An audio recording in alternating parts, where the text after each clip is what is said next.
Yeah, yeah.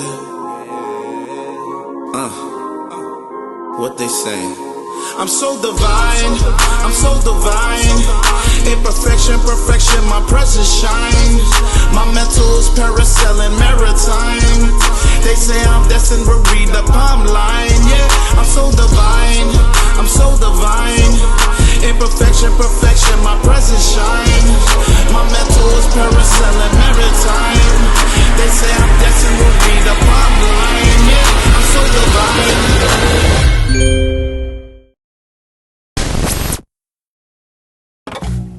Welcome to the H.G.R.G podcast. I'm here with DT, H.G.R.G, and of course the one and only Lance. Welcome back, fellas. How we doing? I love it. I love it. I love it. I love it. What's good, guys? How you doing? How you doing? Living the dream. Happy Friday. Happy Friday. Happy Friday. You guys know we drop every Friday. Come and see us, man. Lance, you still with us? Hey, listen. I'm gonna be here till the wheels fall off, baby. That's it. You already know. Yeah, until your contract is over. So all right, cool, got you. Understood. I'm on a 10-day every 10 days. I'm on a 10-day every 10 days. On a veteran's minimum. I get the minimum 10 days. I get the minimum. Yeah. I get it. Well, listen, I'm here. Yeah. Just be happy you're here. That's all. Yeah, I'm happy I'm here. And with that being said, guys, we want to talk to you guys about the many different ways you can invest in real estate. What are some of those ways? And what are some of the reasons why you invest in real estate? So we're gonna hit a whole bunch of that and let you guys know, the different reasons why people invest. Some of the outcomes in that. What that looks like. We're just gonna be informative and give you the clear cut truth like we always do. And we're gonna get right to it. DT's staring in space right now. I'm not sure why. But we're gonna get right back to it. We're gonna get right to it. DT, what is some of the reasons and ways that you invest in real estate, man? The reasons, it's because I want to. Reasons for investing in real estate, for me predominantly were the luxuries and the freedoms and the lifestyle. I know I told a story a while back early on the young blood, my next door neighbor story. And I saw what his life that's like episode 2, bro. Jesus. That's right. It's crazy. I seen him at Home Depot like 2 weeks ago too. But he don't call you young blood no more, I tell you that. Nah, he still call me to say, "Hey, Big D, what's up, Big D?" No, freaky. That's my dude, though. I rock with him. But when I was young, R. Kelly. I mean, it's bad to say, because of what's going on in the media now. But R. Kelly was a big thing, and in a music video, R. Kelly had this 500 Benz, a Lexus Land Cruiser, and he had both of them. My next door neighbor, and I was like, "Yo, that's what I don't know what he do, but whatever it is, I want in." And he was telling me about if you go back and watch our episode, I think it was episode 2. He's like, "Young blood, these houses," but I used to think he owned them all. But little did I know he was working for somebody, fixing their houses. And I'm not mad at him for that, but that was just my perception of him. So to answer your question, Lance, the lifestyle that I saw him live, it was like a dope dealer. Like it was like, it was luxurious. It was that, It was dope. It was everything I wanted. And I was like, yeah, that's my first. That was like kind of my first inspiration for like getting involved with the real estate. Then I seen, other people doing things.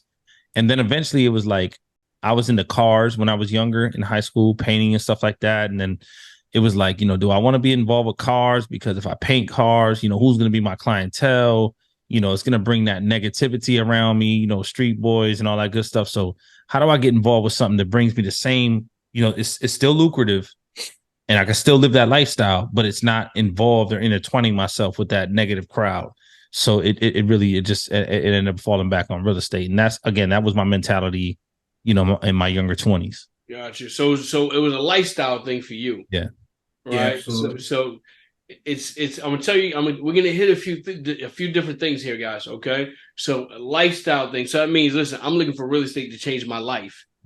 So, but you also have people that have life-changing money, compared to some other people, and they use real estate as a tool for different things, right? So let me ask you, just Jerry, what are some of the reasons why people invest in real estate? People invest in real estate, cash flow, man. You if you do it correctly, you put yourself in this position to get money you could get it every day, every month, every week. And it kind of, you don't have to be there, and it just flows by itself. So cash flow is a big thing. The reason why everybody jumps into real estate. And cash flow gives you that freedom that DT was talking about. Cash flow, you could spend, if let's say the budget is 10,000 because you're getting 10,000 from your rentals. You could spend 9,000 knowing that you're getting $10,000 next month. And that's what you're living. You're living your lifestyle. So, cash flow is one of the big reasons people get in real estate. Right. It's a in the talk that at street level stuff is an automatic re-up. Yeah. Once you got it, you know what I'm saying? It's a re-up every month. You know what I'm saying? So. And then I had. Let me pick on that though, Lance. I'm sorry. Go ahead. No, go ahead.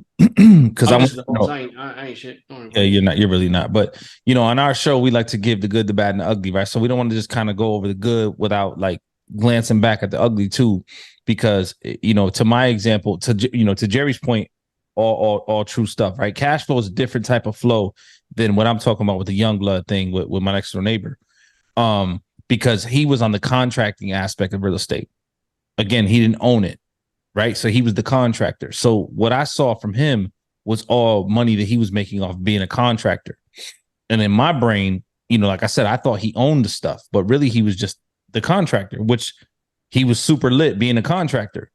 But just as fast as that money comes in most places and most things, because if anybody is involved in real estate and deals with contractors, they know probably 80 to 90% of contractors have habits, and they're hard to deal with. And it's like a never ending battle. If you get a good contractor, that's almost one of the keys to success. I think contracting and property management go hand in hand with, out of town investing and owning, buying and holding property. So with that being said, you can get involved, like the lifestyle, as an investor, like me looking at him, I can get involved with real estate because I was attracted to the lifestyle. But if you don't utilize those funds and reinvest in buying and holding or flips or long-term investments in real estate, to Lance's point, as fast as it comes, as fast as it goes. It could be your re-up, but anybody who's involved with that lifestyle knows that you could lose that money real quick. That's very true. That's very true. We're not saying, I'm sure just Jerry's not saying, be loose and not have anything for a rainy day, right? But, to give the example of how real it is, you could drop 9,000 and then you can get 10,000 the next month, 30 days later. That's a real situation. Mm-hmm. Or you could drop 9,000 and only get 5,000 next month because you had fixes or something happen like that, for sure. But it's up to you to understand money and how to protect your money. You see what I'm saying? And protect yourself and have rainy day money. So, quick story I was about to say before you interrupted me. But I gladly did that. It's all good, DT. I had a boss back in the day that Are you okay with calling men your boss? He was my boss. It was the reality. Okay, I just want to make sure we are on the same page. Reality. He was my boss. What you gonna say? You know what I'm saying? I would be lying if I'm saying anything different. I had a boss back in the day that bought a property, and it was like a $300,000 property, something like that, and he was renting it out. And I'm like, well, why? And I was just getting into real. I was like just learning. I was like following my mentor around at this time. And I'm like, well, why did you do that? And he's like, well, that's my retirement. So he is banking on appreciation, right? And that thing being paid off, in 20, 30 years when he is done, working. So he wants to go, okay, listen, I'm going to work and I'm fine with working, you know, but I'm going to buy a property that I hope appreciates, you know, it's $500,000, whatever it looks like, probably because of COVID, it may be double, triple now. You see what I'm saying? So he's looking at that property that he's going to cash out on that property when it's all said and done. Mm-hmm. And there are a lot of people that do that and they rely on appreciation. And that's another reason why people invest in real estate. Absolutely. You see what I'm saying? Is that this is an opinionated question. Yeah. Is that like dangerous? Is that like a risk? Is that more riskier way to invest in real estate if you're investing in a property today that you're going to consider as my retirement plan? You know, I bought it for 300 and I'm assuming, or I'm hoping, or I'm going based off. I mean, nobody does it on a hope or an assumption, but the data says that this property in 15, 20 years will be, I paid 300, it'll be worth 750 or 600,000 or whatever. So you hit the main thing, right? Where you said the data. So you got to do your homework first and foremost. That's what you got. You cannot buy a property that's probably meant more for cash flow thinking it's going to appreciate. It's just not, you know what I'm saying? It's not going to happen, you know, unless it's a clean sweep and you didn't see it coming and all of a sudden it's gentrified. And then, you know, you're gonna cash out, but you're not knowing it, right? That means you didn't do your homework. Yeah. So, I mean, you got to do your homework. Is it? I was gonna say, and what type of risk? What do you mean by that? So the risk of retiring, right? Go ahead. A risk of retirement, or just a risk in general? Go ahead. Because when you say risk, I don't see a risk when you get your money back. Right. So I'm just kind of it's the risk of it not appreciating. Is that what you're saying? Yeah, exactly. Right. Oh, okay. Yeah. So certain markets, like Lance just said, you gotta do your research, because certain markets is never going to appreciate, or you're doing this for cash flow.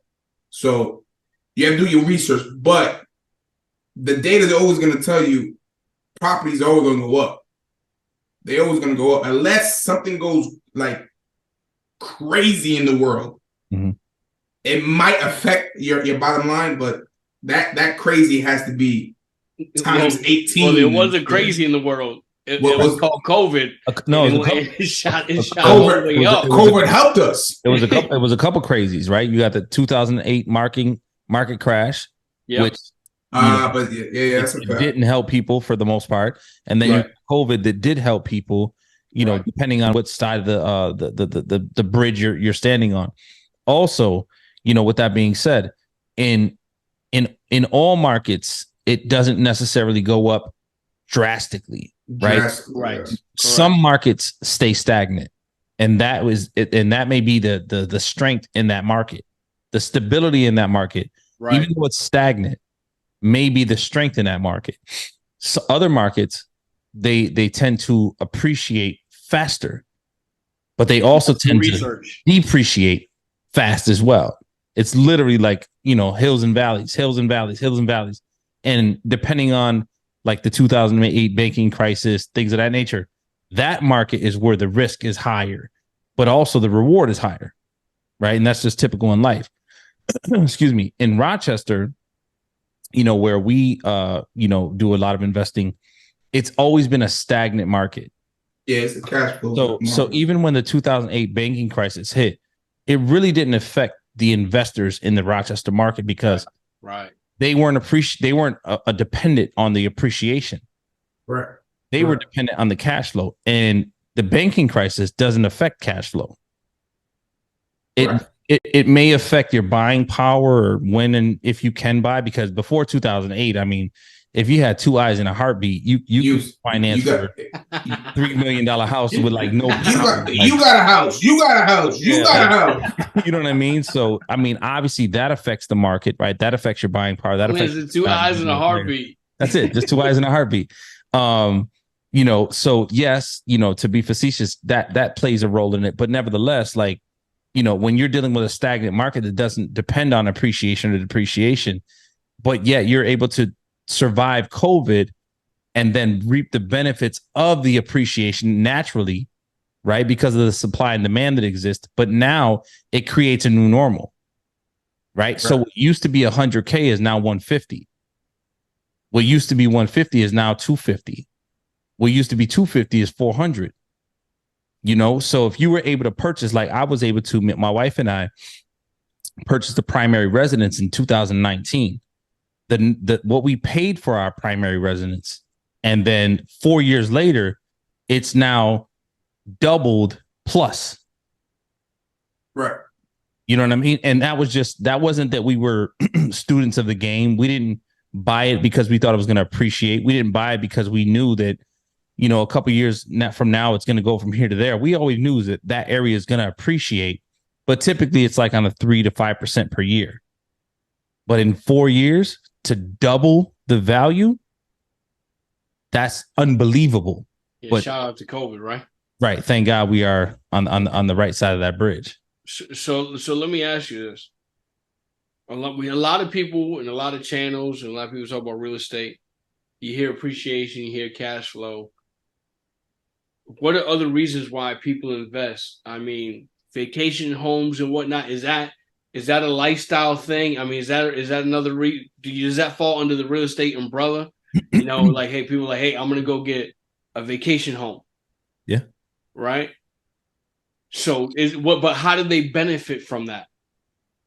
Yeah, multiple ways. I mean, Jerry, I'm sure you can go into it deeper. But yeah, you got the Airbnb routes, you got the timeshares, you got the option. Well, timeshare is not something that is the normal timeshare. I mean, you're buying into a place that you're going to block off. It's Airbnb like, if you will. So VRBOs or Airbnbs or whatever the apps that you're using, you block off certain times because that's your property. You're going to frequent it, or your loved ones or whatever. So those are not available to the masses, the public. But other than that, now it becomes a business. Absolutely. And that property, it can become very lucrative, depending on the property, the purchase area, the locations, and the amenities and the attractions to that area. So absolutely, a vacation home can definitely be something that is a region or a strategy why you would invest in real estate for sure. And the reality is, go ahead. But that's the same thing as lifestyle, like DT just said. If let's say you bought four for every season, you're going to every season to go somewhere else. Yeah, that's the lifestyle that you're living. But while you're doing that, Airbnb and other apps that you're doing, now you're making money living in Miami for 3 months. Then you make money in Miami when you live in Rochester for 3 months because you want to hang out. And then you see what I'm saying? So it's a lifestyle, but it's also a business. So yes, it's benefits. It benefits 100%. A lot of people don't know this, right? And I'm not going to use it. So anybody in the chats or whatever, don't hold me verbatim, but listen to the gist of what I'm saying. If you live in, for example, Rochester, New York, or anywhere in New York where you experience the 4 seasons, right? Winter is like 9 months and summer is like 2 months and spring and fall are 30 days at a time, right? Right. So if you decide that you want to have a lifestyle change, okay, let me use myself for an example. Let's say I purchased a primary residence in New York, wherever it's at, in fall of 2022, right? So now we're approaching fall of 2023 right now. And let's say fall of 2024, I decide that I have a life. I don't decide. My life dictates that I now have a lifestyle change, meaning that my income changed, meaning that my lifestyle changed. So now I want to relocate more than 70 miles away from my primary residence that exists right now. I have another baby. I decide to adopt the child. My mother or my father become elderly, so now they have to move in with me. All these things, follow with me, bear with me, because I'm sure you're like, where were you going with this? All these things lead into what's called a lifestyle change, which now puts you in that place of you can now get another FHA loan, which wouldn't be a second home mortgage. It's a new FHA. Right. So you can relocate with that FHA standards anywhere where your new lifestyle leads you to. Right. Because and to explain that, you can't have an FHA loan and then go down the street and utilize another FHA loan. No. Can't do that. No. You see what I'm saying? So that's why the example, what he's saying with a lifestyle change, you're able to utilize that. Yeah. All right. But and another thing I want to or you can't like buy, sorry, Lance, if you own a 3-bedroom, 1-bathroom house right now, right? And you have 2 kids, and 2 years from now, because I know we always lose everybody, it's very easy to say, oh, you can get an FHA loan every 2 years. You hear that all the time. Oh, FHA. Cool. Not necessarily true if you don't have an avenue to go through, right? Right. So, yes, it's possible to get an FHA loan every 2 years, but there has to be a story behind that. There has to be a reason. Believe it or not, people don't think about that. So if I own a 3-bedroom, 1-bathroom house right now, and then 2 years from now, I'm going to go buy another 3-bedroom, 1-bathroom house, that's not enough. There has to be a reason. Did I adopt a child? Did my lady get pregnant?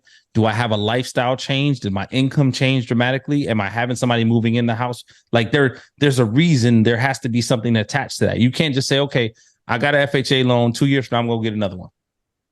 Thanks. So pay attention to that. Like that's a gem. Yeah, it's about gem. Gem. People that may not ever heard of that before, but if you ask your finance person, I promise you, it's a thing. So I want to say with the vacation home that we're just talking about, you also got to remember that you don't have to pay any hotel fees. You're comfortable where you're at. You want to extend your stay. You ain't got to ask nobody. You ain't got to pay nothing more. That you're able to control your situation when you're on vacation. 1,000%. 1,000%. So that also people look at that as a benefit as well. I'm not paid. Why pay the Marriott?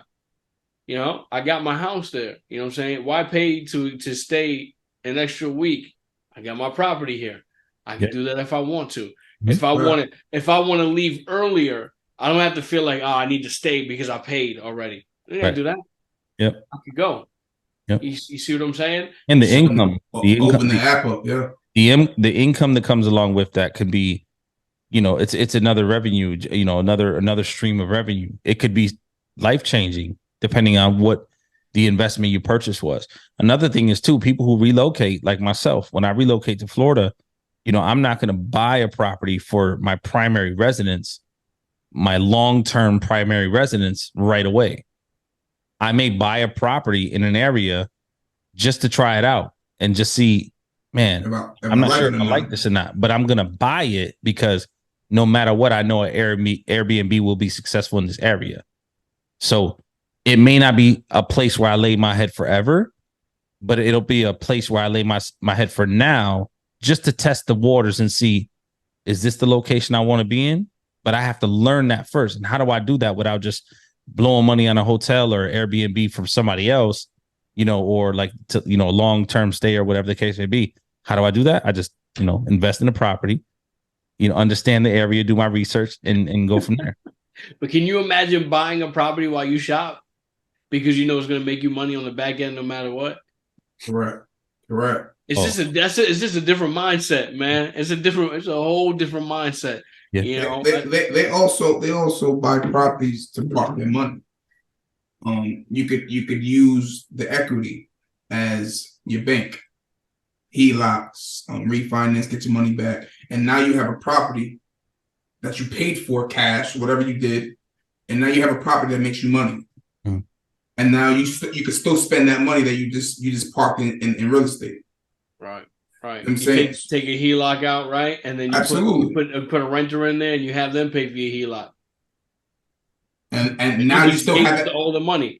Correct. So many reasons. I mean, there's such thing as I make too much money, I gotta buy a house. That's tax conversations. I don't even care if I lose. It doesn't even matter if I break even. I just gotta buy a house just to write, this offer.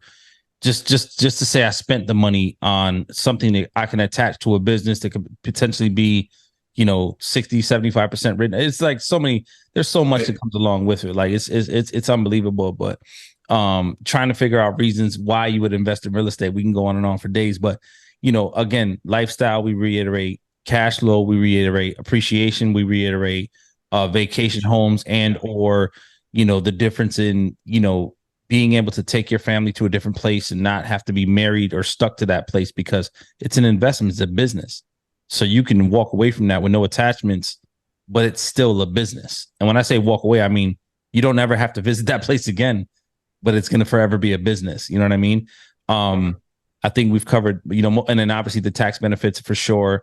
You know, like I said, people just make too much money and don't feel comfortable with investing in stocks and bonds and putting it in a bank account. So they would prefer, like Jerry said, to just buy a piece of property that they know is secured and they're going to forever be worth that money. So here, take this asset and just manage that asset and make sure that it never loses value. Matter of fact, allow it to increase its value. But what comes out of that, I don't care if I paid $500,000 for this property, and I don't care if my rents barely cover my mortgage.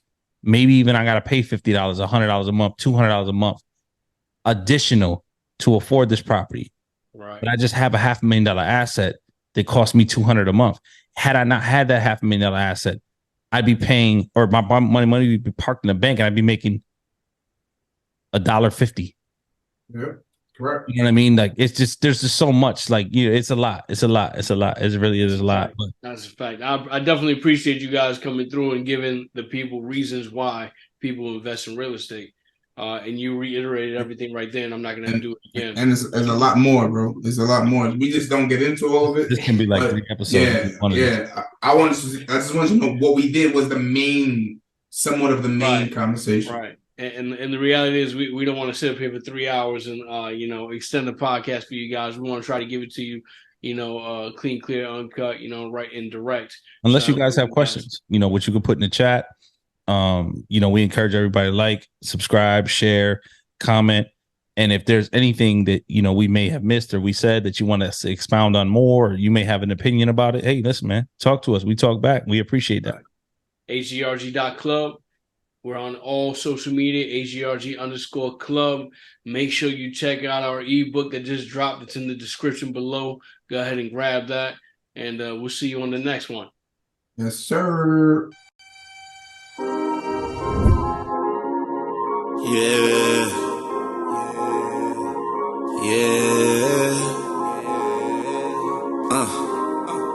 What they saying? I'm so divine. I'm so divine. Imperfection, perfection, my presence shines. My mental is